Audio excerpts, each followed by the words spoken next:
The woman I loved stood in my penthouse holding a gun, tears streaming down her face, while my blood dripped onto the marble floor.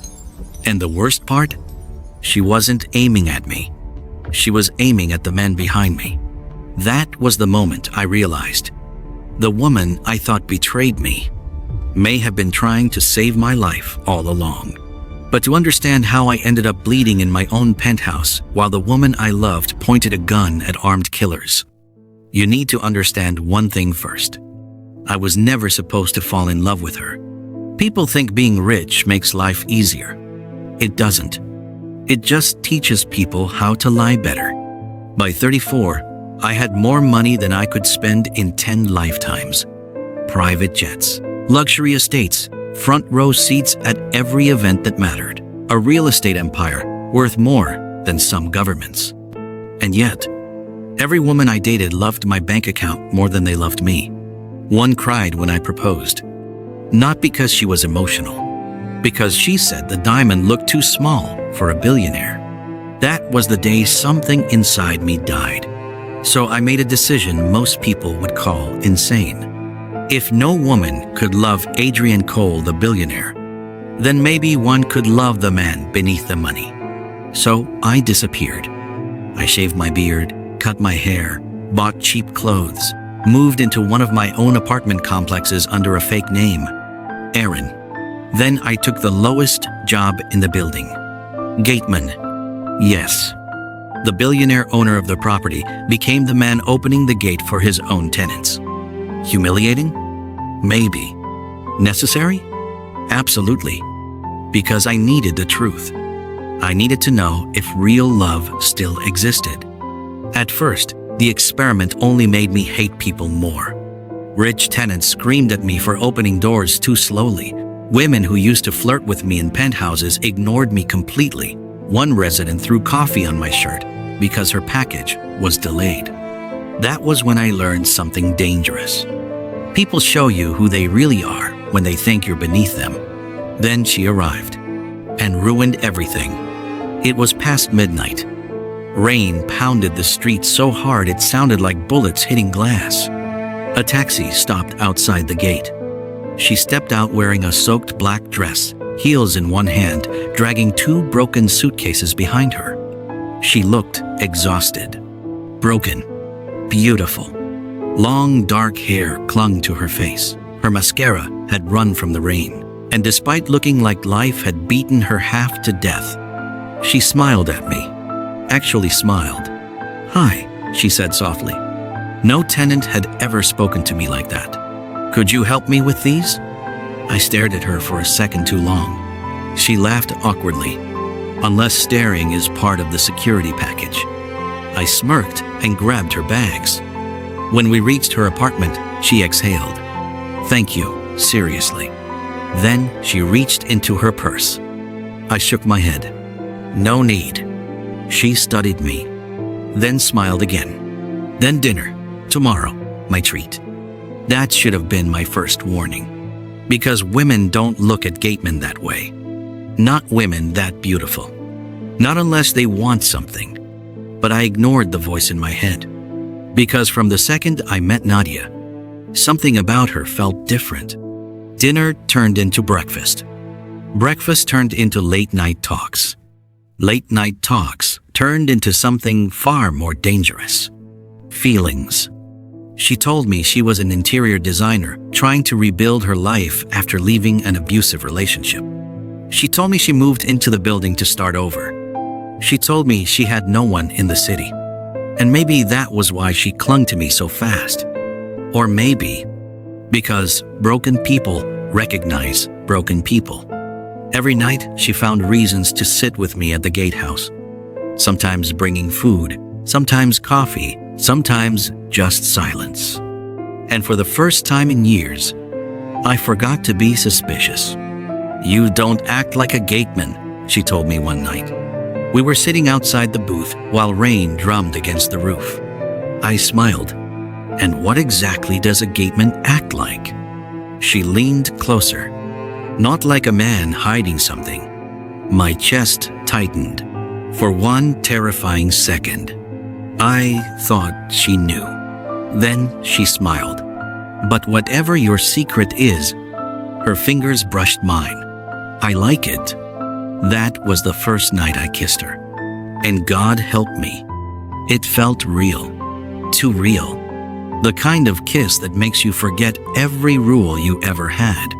She kissed like she meant it, like she needed it, like losing me would destroy her. And in that moment, I believed her. That was my mistake. For 2 months, I let myself dream. A future, a life, a woman who loved me before knowing my name mattered. I was planning to tell her the truth, planning to reveal who I really was, planning to ask if what we had could survive the lie. Then I saw something I was never supposed to see. It was 2:13 a.m. I was finishing my shift when I noticed Nadia slipping out of the building, dressed in black, looking over her shoulder. She got into a dark SUV waiting across the street and drove away. My stomach dropped. The next morning, I asked where she went. She smiled. Nowhere. I slept early. That lie changed everything. Because if there's one thing wealth teaches you, it's how to recognize deception. And Nadia had just lied to my face. So I followed her the next night. I wish I hadn't. Because the SUV didn't take her to a friend's house or a family emergency. It took her to the headquarters of my biggest enemy, Voss Group, my main corporate rival. The same company that had tried and failed to destroy me for years. I sat in my car across the street as Nadia walked inside. And in that moment, my heart broke before my mind could catch up. No. Not her. Anyone but her. She came back out 40 minutes later looking shaken, terrified, like she had seen death itself. But when she saw me later that night, she acted normal. She kissed me, held me, whispered that she missed me. And I let her, even though every instinct screamed not to. Because when you love someone, you become an expert at lying to yourself. Then confidential files from my company leaked. Private acquisition plans, secret property deals, internal board communications. Someone was feeding my enemies information. And deep down, I already knew who it was. I just didn't want to believe it until I found the camera, hidden inside my penthouse. A tiny black surveillance device, placed directly across from my office desk. And only one person had been inside recently, Nadia. I drove to her apartment so fast I nearly crashed twice. She opened the door smiling until she saw my face. What happened? I held up the camera, and all the color drained from hers. That was it. That was the confirmation. My voice came out broken. "It was you." She started shaking. "No, Aaron, please. Don't lie to me." She burst into tears instantly and whispered, "I can explain." Then explain how the woman I loved turned out to be spying on me? Her knees nearly gave out. Then she said the words that shattered me. "My brother owes dangerous people money." I froze. "They work for Voss Group. They said if I got close to you and helped them steal your data, they'd clear his debt." My entire body went numb. So everything was fake? No. She grabbed my arms desperately. At first, yes, but then I fell in love with you. I ripped away. "You used me." "No, please. You manipulated me. They would have killed him. And what about me?" She broke completely, sobbing, shaking, destroyed. I was trying to protect everyone by betraying me? Silence. Then the quietest whisper. "I never meant to love you." That sentence hurt more than any lie, because I knew she was telling the truth. I left, and I erased her from my life. Had her removed from the building, blocked her number, destroyed every trace of her. But no matter how angry I was, no matter how betrayed I felt, part of me still loved her. And that part of me nearly got me killed. Because 3 days later, my penthouse elevator opened at midnight, and Nadia walked out holding a gun, blood on her dress, terror in her eyes. And before I could speak, she screamed, "Get down!" Gunshots exploded behind me. Glass shattered. My body hit the floor as bullets tore through the room. Nadia fired back, screaming my name. And in that moment, I realized the betrayal wasn't over. It had only just begun. Bullets tore through the glass behind me. My body slammed into the marble floor as Nadia screamed, "Stay down!" She fired twice.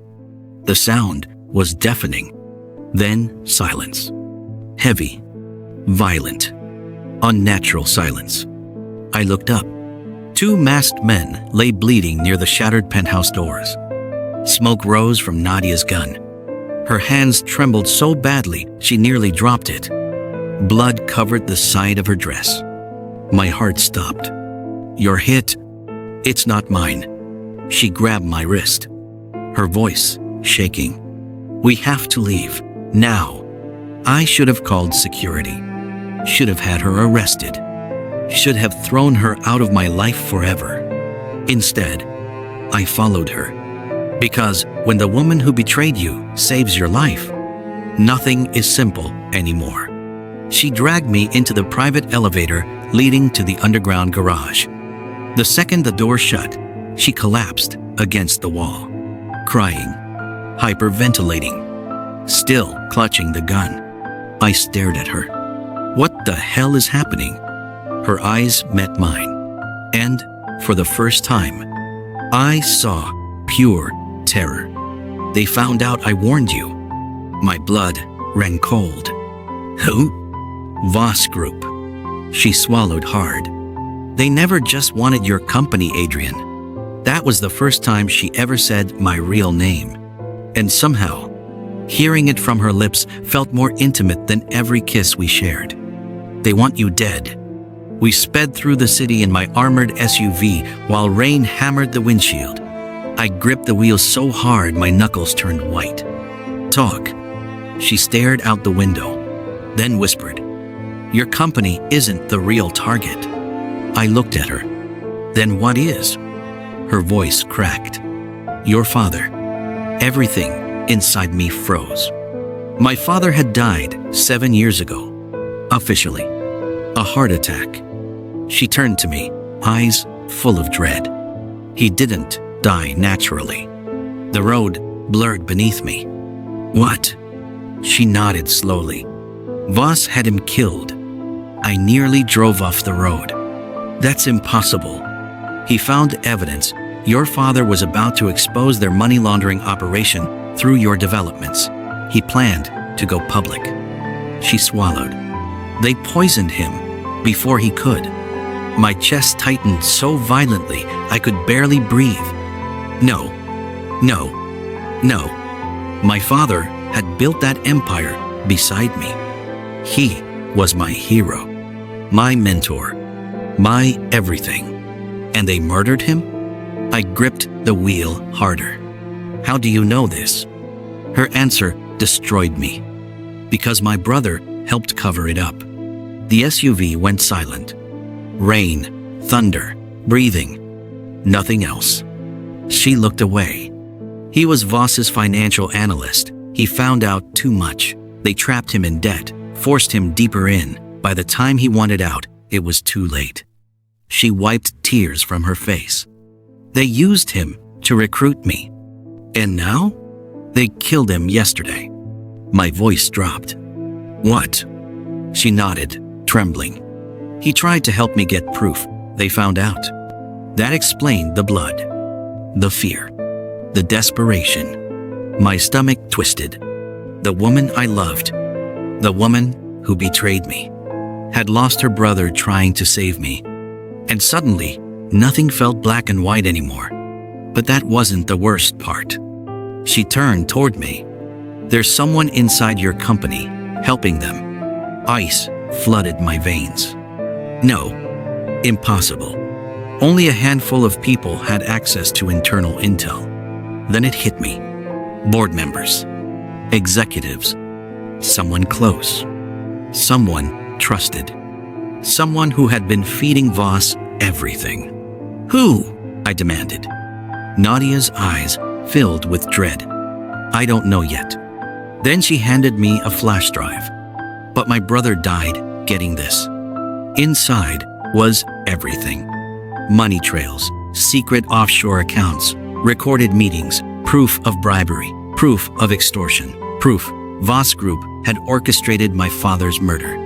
And one more thing, a voice recording. I played it and nearly dropped the laptop because I recognized the voice instantly. My COO, Marcus, my best friend, the man who had worked beside me for 12 years, the man I trusted with my life, was laughing on tape, discussing how they'd split my company after I died. I couldn't breathe. Marcus? No, not him. Not the man who held me at my father's funeral.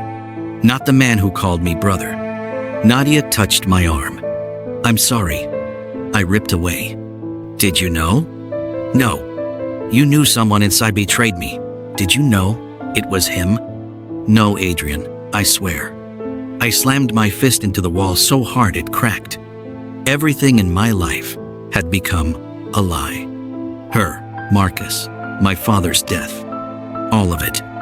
All poisoned. That night changed us. We stopped being enemies. Stopped pretending hate was stronger than what still burned between us. Because trauma has a way of stripping people bare. And when the whole world turns against you, you cling to the one person still standing beside you, even if they're the one who broke you first. We hid in one of my private safe houses outside the city. No staff, no guards, no phones. Just us and the truth. For 2 days, we planned our next move. Collected evidence, tracked Marcus's movements, prepared to expose Voss Group publicly. But every hour alone with Nadia made resisting her harder. Because despite everything, I still loved her. And she still looked at me like losing me would kill her. Then on the second night, she came into my room wearing my shirt. Bare legs, wet hair, eyes red from crying, and whispered, I never stopped loving you. That was all it took. I crossed the room, kissed her like I'd die if I didn't. She kissed me back like confession, like apology, like desperation. That night, we destroyed each other all over again. The next morning, everything went wrong. I woke to an empty bed. Nadia was gone. The flash drive was gone. And my security alarms were disabled. My blood turned to ice. No, no, no, no. Not again. Then my phone rang. Private number. I answered. Marcus laughed. You always were too emotional, Adrian. Rage exploded inside me. Where is she? You mean your little spy? His voice dripped with amusement. She brought us the evidence herself. My knees nearly buckled. No, she betrayed me again? Marcus chuckled. Meet us at Voss Tower if you want answers. The line went dead. I drove there alone, against all logic, against all caution, because love makes fools of men who should know better. The penthouse office doors opened. Marcus stood there smiling. Beside him, Nadia, alive, unharmed, holding the flash drive. My heart shattered. Again, Marcus grinned. Told you she was good. I stared at her, unable to breathe. Why? Tears filled her eyes. But she said nothing. Marcus laughed. She was ours from the start, Adrian. You really thought a woman like her would fall for a Gateman? That broke something primal inside me. Every ounce of pain became rage. I lunged. Security grabbed me instantly. Marcus stepped closer and whispered, "She played you beautifully." Then Nadia finally spoke. And what she said changed everything. "Run." Marcus frowned. "What?" Nadia threw the flash drive at me, then pulled a hidden knife from her sleeve and stabbed the guard beside her in the throat. Chaos exploded. She screamed. "Go!" Gunshots. Glass shattered. Marcus shouted. I caught the flash drive and ran toward the emergency stairs as Nadia fired behind me. She had never betrayed me. She'd gone back undercover to get close enough to destroy them from within. And I almost lost her for doubting her. Police raided Voss Tower 20 minutes later. Anonymous tip, evidence leak, financial records dumped online. Everything collapsed. Executives arrested, offices raided, accounts frozen. Marcus fled before they arrived, and Nadia disappeared in the chaos. Gone. Again. 3 weeks passed. No sign of her. Voss Group burned. Marcus